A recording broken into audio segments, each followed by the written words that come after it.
Thank you to the family. Thank you to Margaret and to Scripps and to the La Jolla community. And to the selection committee members. What can I say? I'm overwhelmed and thrilled. Like Warren Washington and Craig Venter, awardee, I had the fun and excitement of working with Bill. We met first actually in October of 1977, when Bill was one of the founding members of the then new Climate Research Board of the U.S. National Academy of Sciences. And one needs to remember at that time, climatology was dissed as a kind of 19th century Dickensian science where accountants were at sort of high desks. No one used the phrase climate science. The status in atmospheric science was all in dynamic meteorology and numerical weather forecasting. And the ocean was a piece of wet cardboard in the climate models. That's a quote from Bill Nierenberg. Well, I served the Climate Research Board as a resident fellow, and Bill and I hit it off. As Vicki mentioned, we were fellow New Yorkers. And over the next 23 years, we explored a widening set of subjects, ranging from marine biology and acid rain to the history of the Bronx and the Khmer Empire. Now, at age 22, Bill had begun his career working on the Manhattan Project to develop the atomic bomb. And I met Bill only 3 years after the San Diego-based deep-sea drill ship Glomar Explorer had retrieved part of a Soviet nuclear submarine from a remote part of the Pacific between Hawaii and Kamchatka. And it was these astonishing successes of American science and technology that strongly shaped Bill's view of the world and expectations. And I think very much impressed me and gave me some of the, I'll say, the optimism and the sense of possibility that Vicki described.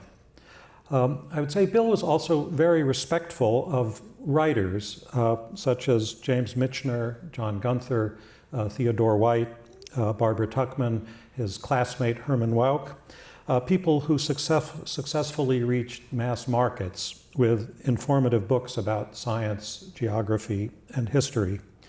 And he criticized fellow academics for snobbery towards such contributions, which Bill believed accounted importantly for the breadth of support of the American public for education and research. And my own interpretation of the Nierenberg Prize is that it celebrates people whose careers appreciate that society in the end must grant science a license to practice in the large. And I'm very happy to be included in this group. Let me add one more personal reflection, which relates to Bill's encouragement of new research directions. Bill chaired the NAS Climate Committee from 81 to 83. And normally, like the subsequent Intergovernmental Panel on Climate Change, Academy committees review and synthesize the existing, especially peer-reviewed, scientific literature. But when Bill's committee began its work in 1981, he told me and our fellow staffer John Perry that there was not enough literature to review to answer several questions that the committee was obliged to answer. And Bill knew the scantiness of the literature at that time from having served on a adjacent committee led by Gordon MacDonald of Scripps in 1979. And among the subjects that we were supposed to work on were forecasts of future greenhouse gas emissions, but there weren't any, impacts of climate change on American agriculture, but there were no such studies, and even questions of sea level rise. So Bill teased the committee members to make a whole series of fresh calculations and estimates. And this led to a series of landmark papers, findings, new calculations by William Nordhaus on emissions and on taxes, the first papers on carbon taxes, control measures by former Scripps director Roger Revelle, on sea level rise and also on release of methane hydrates, by Paul Wagner on American agriculture, by Roger and Paul on water in the American West, again a very big topic, and by Thomas Schelling on a number of important societal impacts. And in fact, the majority of the committee members continued working together for another decade or more, and both Nordhaus and Schelling earned Nobel Prizes in considerable part for work associated with service on the Nierenberg Committee. Bill had a shocking gift for action. And he was full of surprises, such as the ability to speak Turkish, at least some Turkish, enough to utterly astonish waiters in Turkish restaurants in New York City. And in this spirit, I offer a surprising topic, at least for those of you who would expect me to talk about counting fish. And I would like to talk about peak human. The title resonates with peak oil, peak stuff, peak farmland, topics which I've researched and written about.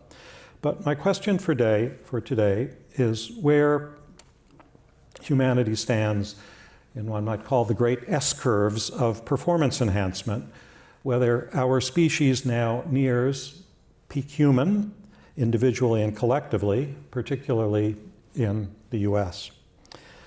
And of course, societies expect improvement in cars, think about autonomy, and in computers, think quantum computing.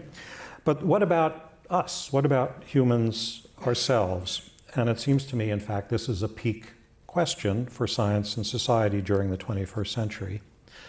And my group at Rockefeller has been quietly exploring this question for the past decade, especially Alan Curry, and I would like to thank the team for their creative work, much of which was supported by grants from the Office of Net Assessment. Now, Bill was a Francophile, and so I illustrate the question initially with a French postman on stilts a little more than 100 years ago. And stilts did, in fact, lift mail delivery, but of course less than trucks and planes and now the internet. Well, let's approach the question with a four-part framework. First, short-term physical performance, as in Olympic events. Second, lifetime performance, like height or vision or life expectancy. Third, cognitive performance, such as IQ. And finally, immune system performance, such as resistance to disease. Let's span the broad spectrum of ways to achieve performance enhancement, from ancestry and Adderall to stilts and vaccines. Before going to the data about the quartet of areas, a few general points. First, let's mention objectives of enhancement. On the physical side, we should mention strength, agility, beauty, endurance, longevity, and healthy lifespan. On the mental side, enhancing capacity for work and study, important here at a university, combating mental fatigue and ego depletion, and increasing social IQ, fellow feeling, group cohesion. Second, let's keep in mind raising both the peak, the very top individual performance, and the average or typical performance. If we think about power plants or aircraft, they're the peak, the newest, the best machine, but there's also the very important diffusion so that the average or median rises as well.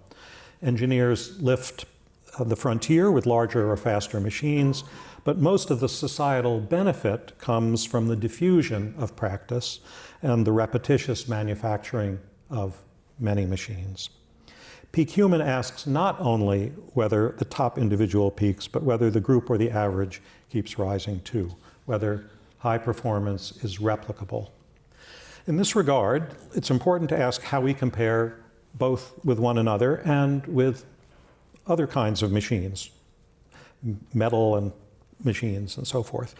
And here you see on the left that first-class athletes, like the best cyclist of his time, Eddy Merckx, the Belgian, differ from the average healthy human, the lower curve on the left, by about 200 watts, or let's say up to 4 times maximum sustainable power. So you can think again that the top athlete may be 2 to 4 times as capable as the normal healthy person. But after even 8 hours, a healthy human is about like a 75-watt light bulb. So we're not finally all that powerful. And even a world-class athlete compares badly in, let's say, power density to batteries on the right. The batteries, the human is in blue, the world-class athlete, in green, the green star, and the above that and to the left in the kind of paramecia are different kinds of batteries, lithium batteries, lead batteries, and so forth. So and the lithium, the Tesla battery with the blue star, the Tesla car on it, and lithium batteries around it. So you see on the right that we have about a fifth of the energy density of a lead battery, of a lithium battery, the same as a lead battery, about a fifth of a lithium battery, but we're about a 50th of the power density of a Mustang car in the red star, and 1/300th, gasoline 1/300th the power density of a Mustang. So machines over the last 200 years have really done very well. And if you think about a barrel of oil compared to us humble humans, a barrel of crude oil equals about 9 human years of labor. And machine performance, of course, is not standing still. So I'll come back at the very end of the talk to this comparison of human and machine. Now, a final preliminary point is that efforts to enhance performance go back to our earliest ancestors. Think of the Alpine Iceman, Ötzi, the ice mensch, and his footwear, sandals, very important, 6,000 years before Nike's Air Jordans. Or think of the so-called berserkers, the figure on the left, 1,000 years ago or so. They probably achieved their trance-like fighting frenzy by eating particular mushrooms. Medieval monks acquired eyeglasses. We discussed this, Charlie, last night. See paintings from Tommaso da Modena in 1352, where the pair of monks wearing pince-nez, a new invention at that time. And there's a quite convincing case that speed, methamphetamine, powered not only the series Breaking Bad, but the Blitzkrieg. Bayer and other companies produced enormous amounts of meth, and a lot of German soldiers probably didn't sleep in the 6 weeks that it took the Blitzkrieg to reach Paris. The French were not prepared. Let's now begin with the most obvious dimension of enhancement, short-term physical performance, for which data abound. During the last 40 years, athletes have made testosterone, here on the covers of the national magazines, and other steroids and erythropoietin, EPO, and other doping products famous. Think of baseball players Barry Bonds and Roger Clemens, cyclist Lance Armstrong, and the East German and Chinese swimmers. Well, when gold medals are at stake, norms adjust. So this figure shows that for the Rio Olympics in 2016, 282 US athletes managed to arrange so-called therapeutic use exemptions, enabling them to take stimulants, steroids, narcotics, diuretics, hormones, so to say, legally during the Olympics. And of course, doping is only one strategy or one element of a strategy in this very competitive field. Others include more formal training and professionalism, larger pools of participants from which to draw, better competitive opportunities. One needs worthy opponents in order to learn to be better, and better equipment. Let's quickly review a few trajectories. Speaking of trajectories, Southern California, consider the flight of a golf ball. Top golfers now drive balls 340 yards, and pros average now almost 300. what we call the Tiger Woods effect. There was an initial pulse and then another big one in the era of Tiger Woods' excellence. And it came in part from better equipment, like titanium clubs, from changes in the ball as well, from fitness, from coaching. Golf, which one might not think of, one might think of something like weightlifting or marathons, which I'll come to later, but golf actually has seen extraordinary changes in performance in recent decades. Rises in the distance cyclist covers in an hour have also come in pulses since the invention of the chain-driven bicycle about 1890. Here again you see the Belgian rider Eddy Merckx leading the Tour de France in his yellow jersey in 1969. On the bottom, in a normalized version, you see the, so to say, the two pulses divided into in a linear transform. Part of what's interesting here is that these trajectories extend over such long periods of time. So basically from 1890 through Merckx almost 100 years later, the cyclists were climbing this hill of performance through this mix of better bikes, better training, better competition, use of teams, use of rabbits to lead the way. And then, of course, another pulse, partly associated with drug use, but partly associated, again, with better bikes and other advances, including just aerodynamics and rider position. Swimming has been often in the news. It's a case where performance enhancement actually has been hard won. We've actually been at a kind of peak for a long time. Interestingly, around 2008, some of you may remember polyurethane swimsuits came in. They led to an immediate improvement in performance. And almost 90% of the medals in the Beijing Olympics went to people wearing the polyurethane suits. They were then banned. It's a little silly, I think, to ban the suits and not ban all these other forms of performance enhancement, but that's what was done.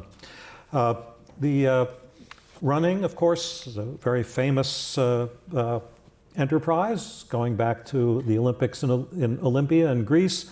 Here you see the records for the 100-meter sprint. In this case, it's males, although there's a Florence Joyner, Flojo, after one of her amazing races. And here you again you see a trajectory stretching over almost 180 years. People trying and trying, and appearing to reach a kind of saturation. Its innovation is needed now, I would say, by the sprinters. Marathons are very interesting. Marathons are a kind of market basket of human performance enhancement, involving training and culture, as well as sneakers and ways the runners interact. And it's it's one of the things that's really gone global. North Africans, East Africans, Japanese. So whereas in many activities, the pool, let's say in the early Olympics in London or even in Rome, let's say in the 1950s, were limited to a few countries or a few dozen countries. Now the potential pool of marathoners is the billions. The globalization has made a real difference. So one can find peak performance by finding, so to say, outliers from a bigger pool. At the same time, it's interesting that there are abiding sex differences, but perhaps what's most impressive is the huge gains by both, so that the human potential was so underexploited, a theme I'll come back to. Here you see the marathons again, the shortening of time from 7,600 seconds down to below 7,400.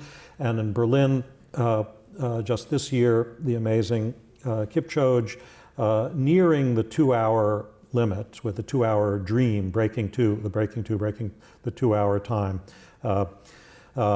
and employing all kinds of techniques to try to help the leader get under 2 hours. Marathon runners would need to do 6 meters a second for the 26 miles to be under 2 hours, about 2/3 the speed of a sprinter, maybe by 2030. And of course, again, credit goes to high altitude trading, a fast pace or perhaps the Nike sneakers. Now, very importantly, you see the imitation, and a chart of, let's say, 3-point shooting in basketball would look the same. On the one hand, people get better at shooting from farther, but people learn to imitate. And there's the important phenomenon of pushing the frontier, but the equally important phenomenon of the many followers who then populate and also excel by earlier standards, and in turn lift the mean. Let's now turn from physical performance over 2 hours, to performance over a lifetime. Before considering life expectancy, think about height, regard height. Here's the great Los Angeles Angels baseball player, Shohei Ohtani, who's Japanese, but the same size or larger than many of the other baseball players, whether they come from Dominican Republic or America. And when one looks at height, if we look back at tombs or ancient clothing or the beds in Elizabethan society or colonial America, all our ancestors were small by modern standards.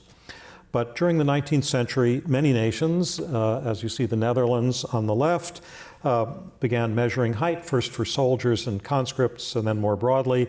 And by 1900, men and women in most European nations, as well as the US and Canada, began to grow taller, and the phenomenon diffused to almost all nations. And by about 2050, on average, populations all over the world it seems likely that they'll average about 185 centimeters or 6 feet, and Japan may very well catch the Netherlands.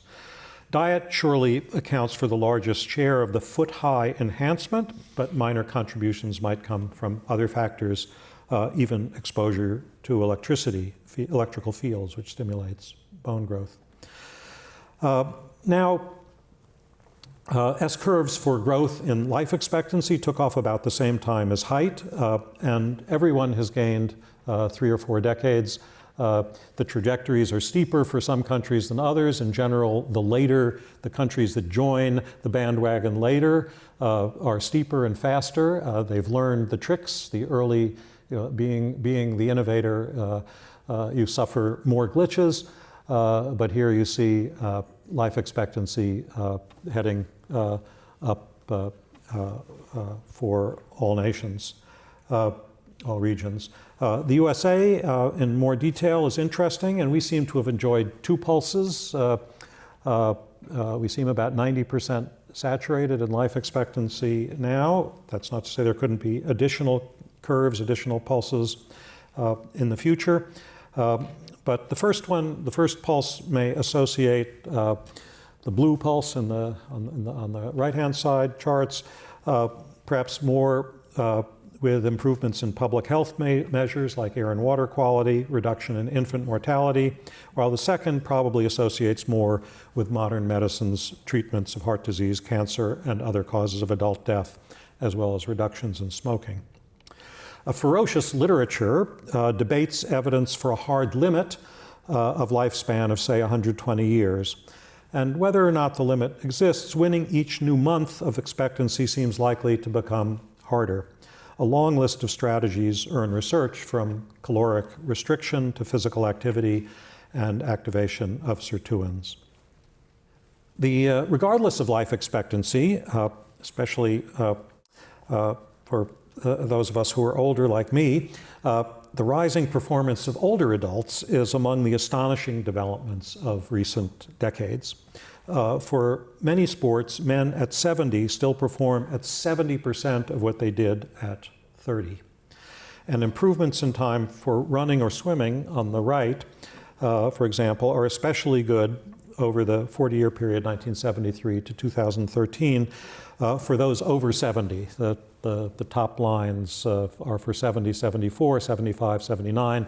This is the men's swimming, 100-meter, men's 400-meter running, men's 100-meter running, in seconds, so the times are going down, so you want to go down and be faster. And the records for the seniors have improved in a quite astonishing way. And there, of course, you see a picture of quarterback Tom Brady, well into his 40s, the poster boy for adult performance. Overall, we might summarize the change in lifetime performance with the word rectangularization. If there's one word to take away from my talk, I'd say it's that one. Here exemplified by survivorship curves for cohorts born in different decades of the 20th century in India. More people remain younger, remain healthier longer, and the terminal phase of life also perhaps may be compressed. It still seems to be that the terminal phase is, let's say, 3 to 5 years, but that's on top of course, a much longer portion. So here you see the first line, the green line is Indian cohort born in 1901, and you see the fraction, the survivorship falling off from very fast, slower for the 1931, slower in black for 1957, and then pushing out and out until one has this almost rectangular pattern of life, of a healthy life expectancy, high performance until very near the end of life. And both, I would say, both yoga and yogurt get credit. Now, speaking in California, I must observe that health and longevity are not the only goals, but also youth and beauty. The global cosmetic surgery market in 2020 was about $50 billion, with about half that in the US. Americans underwent more than 4 million procedures here in the US in 2020. Brazil, famously, but also Mexico and Germany are very large markets after the US. So a variety of cultures, I'd say all cultures, value youth and beauty. And on the right you see, among others, Nancy Pelosi and Enrico Berlusconi, and they really have a lot in common with the Kardashians.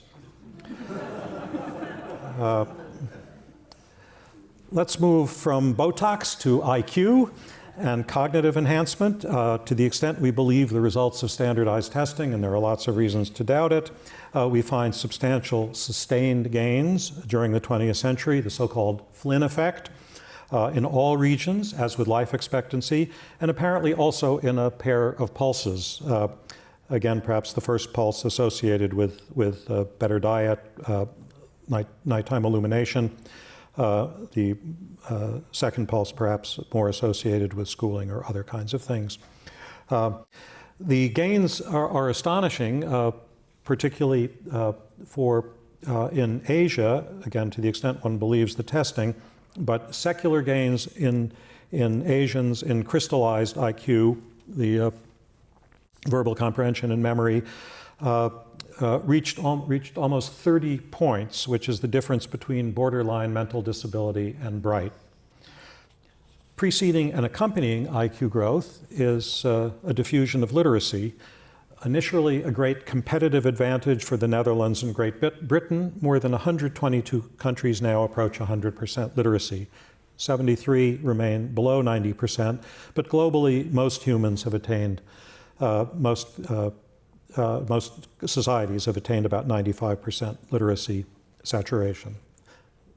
So a big achievement, a big enhancement. A third cognitive measure is educational attainment, degrees, high school diplomas, or community college or college diplomas. And for the US, just looking at the data, the curves in blue for high school diplomas, it looks like we're about saturated. The 2- and 4-year schools in red and green remain on growth trajectories. So it looks like maybe the 4-year schools, the 2-year schools, maybe in another decade or two will be at saturation. the colleges, it may be mid-century.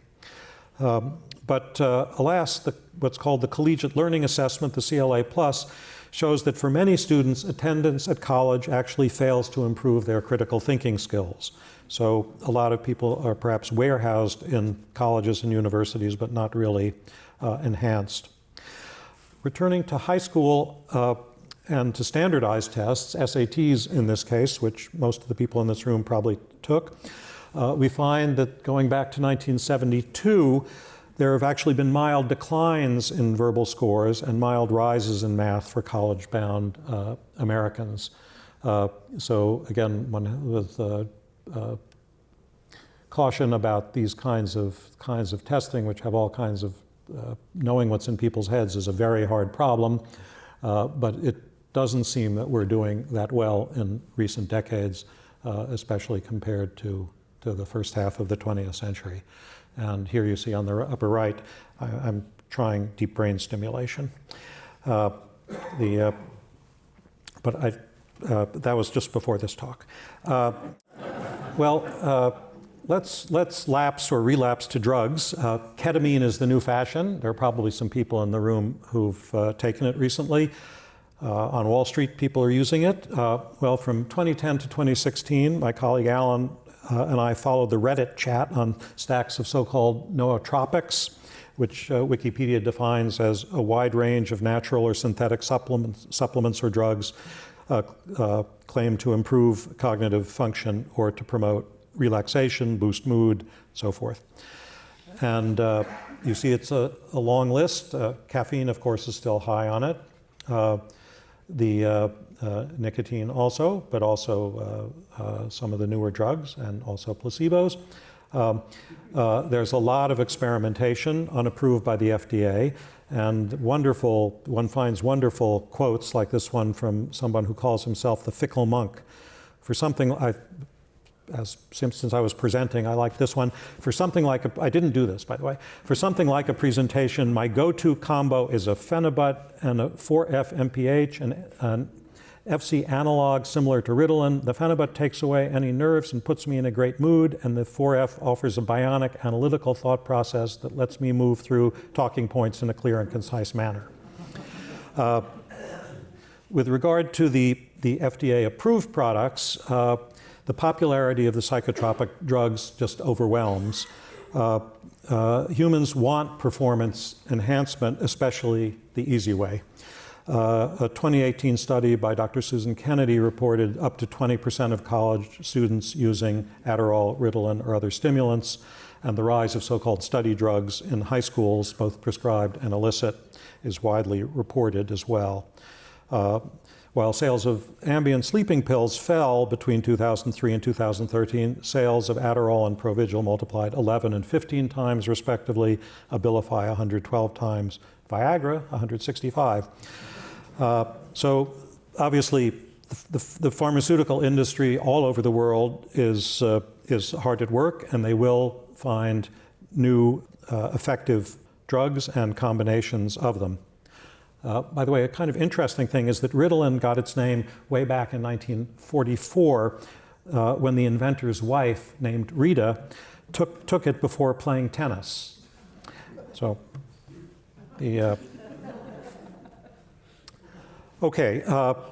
on to the last of the quartet, the immune system and its performance and enhancement. And let's turn the culture clock backwards.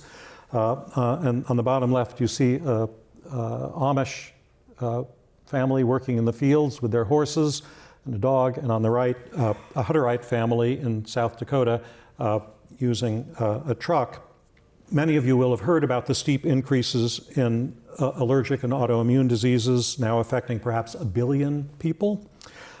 Studies based at the University of Chicago comparing the Amish and the Hutterite children suggest that modernity worsens immune system education.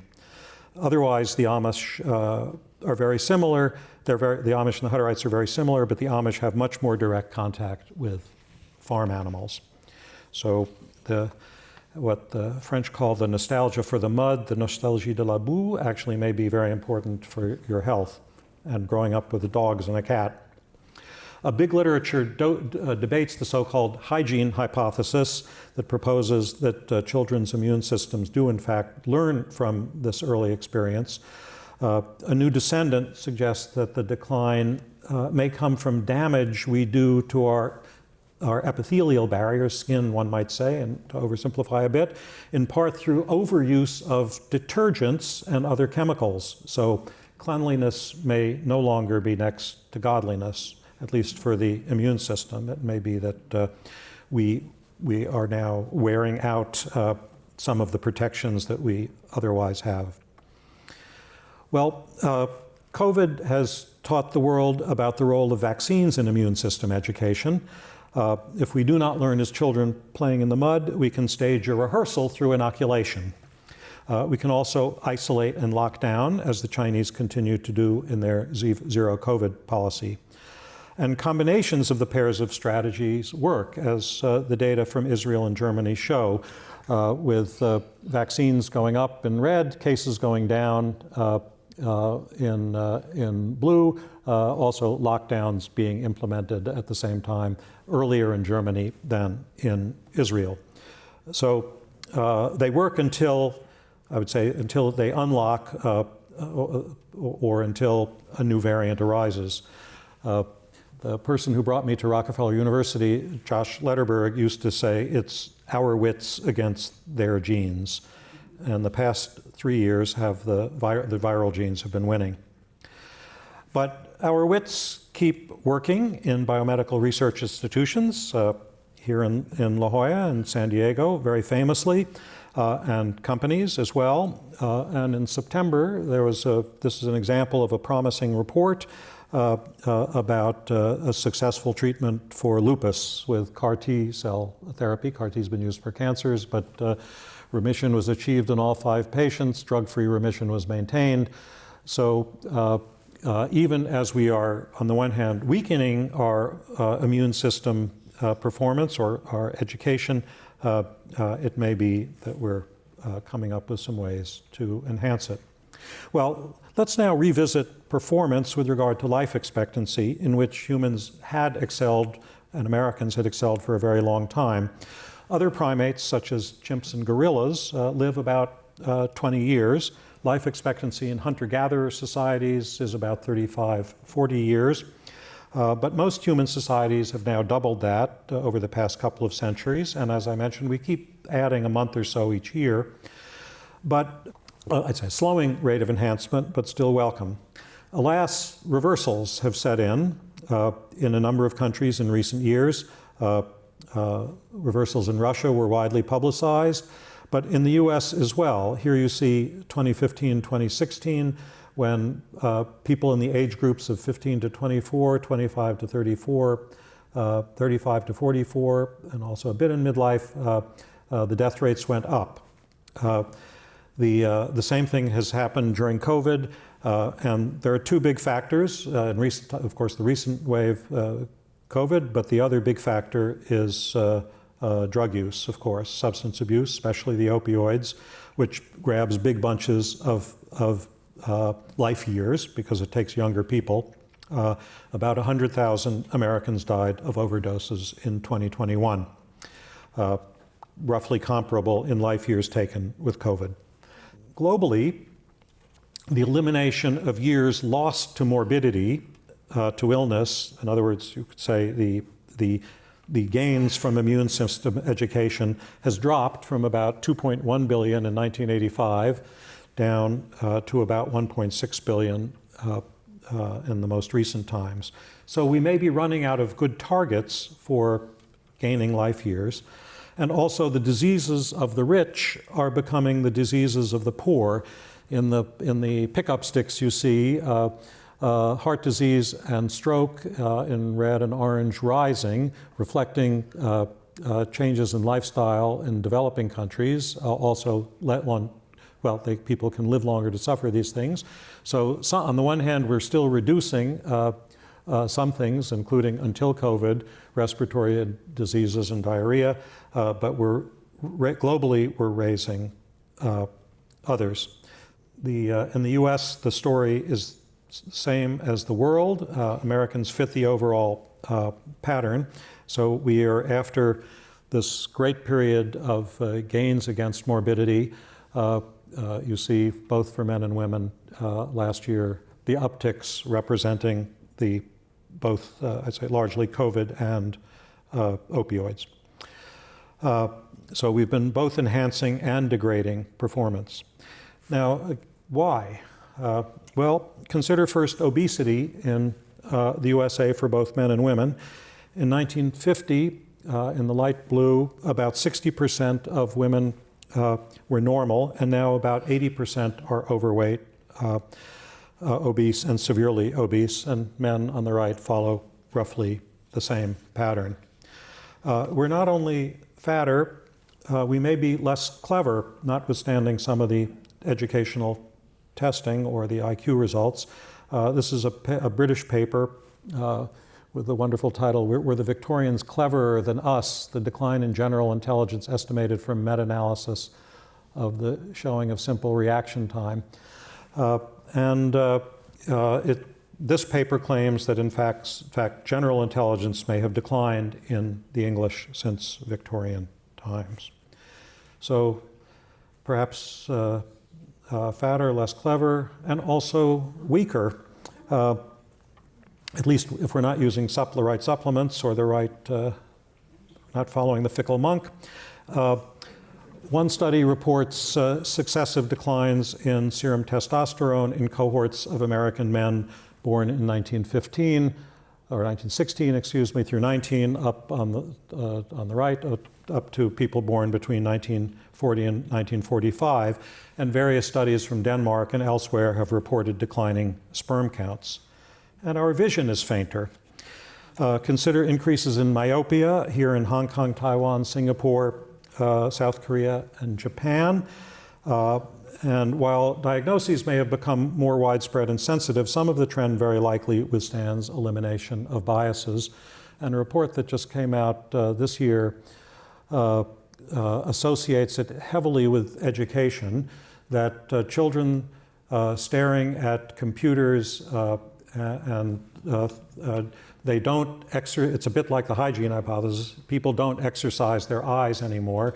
If you're outside, you use your eyes near, medium, and long range. If you're indoors, and especially looking at cell phones and screens and tablets, your eyes don't learn, don't become good at distance.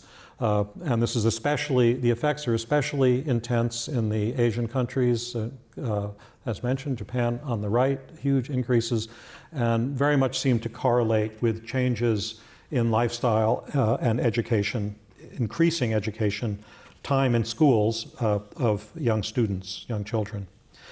Then we're sicker also, or at least we think we are, at least men in Massachusetts, as judged by the prescription medications used in 2002 versus 1987. Maybe it's the success of the marketing of the pharmaceutical industry, but maybe it's aging, maybe it's more aggressive diagnostic practices, maybe it's more treatable conditions, but the net outcome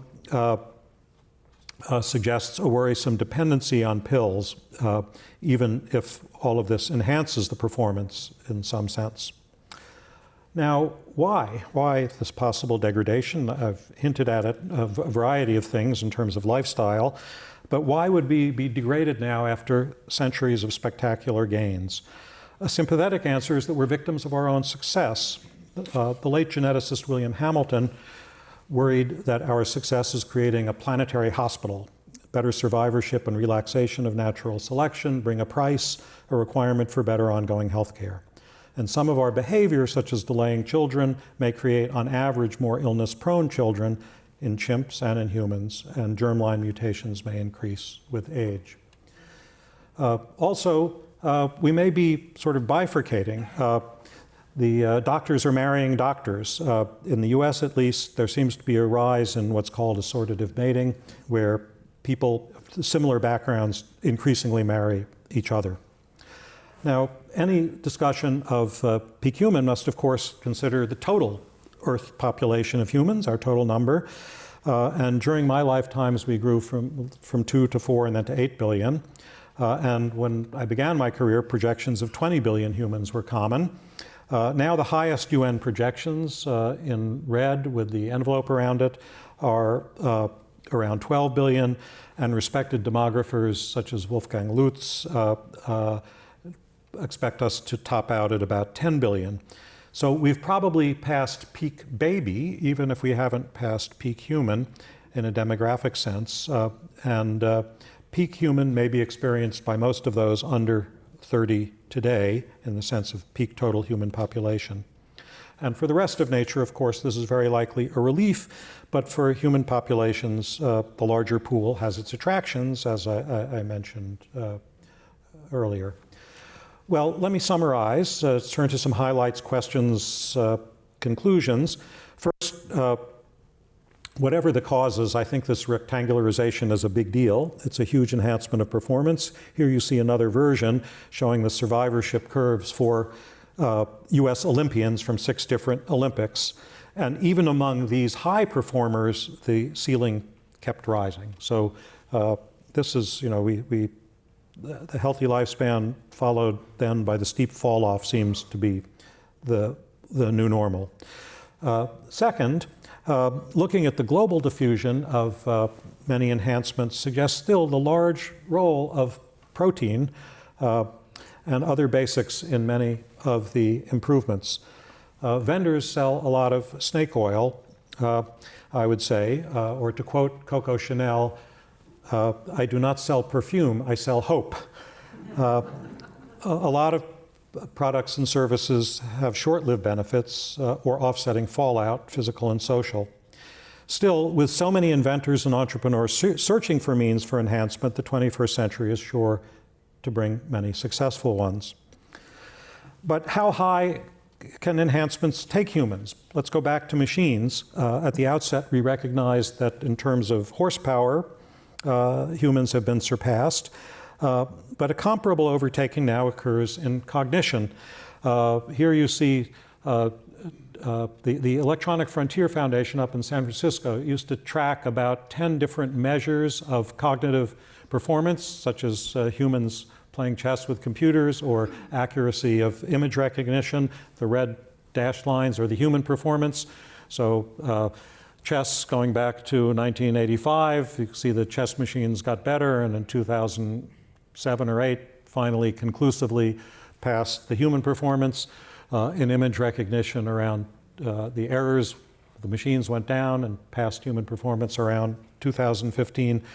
So the EFF has actually abandoned this project because the machines were basically surpassing us in every task that they tracked.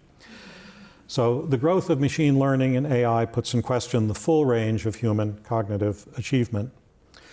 The question thus becomes to what extent and how humans or human groups will ally with machines and new kinds of machines.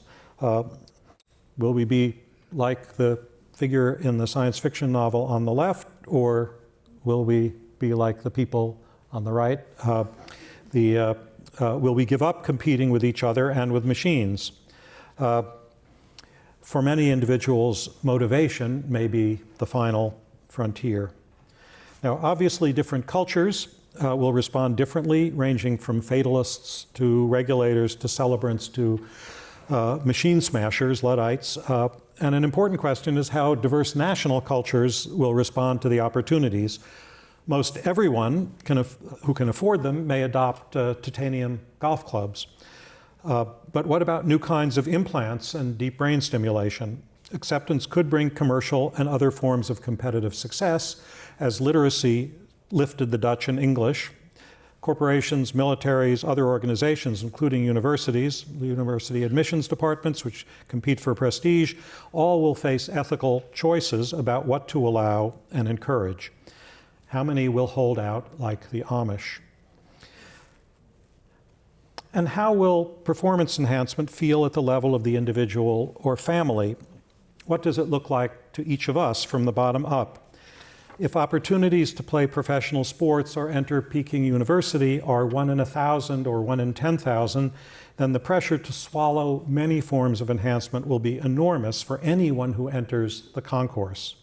As already in Hollywood, an increasing fraction of an individual's encounters with the biomedical enterprise will relate to performance enhancement rather than restoration of health, except in that final steep decline during a rectangular life. So what was most of the history of medicine is about taking sick children, wounded warriors, whatever, moving them back to the middle. But a growing fraction of what we're doing is about moving the baseline to the right and moving individuals even further to the right. I'd say that now, just a brief recapitulation.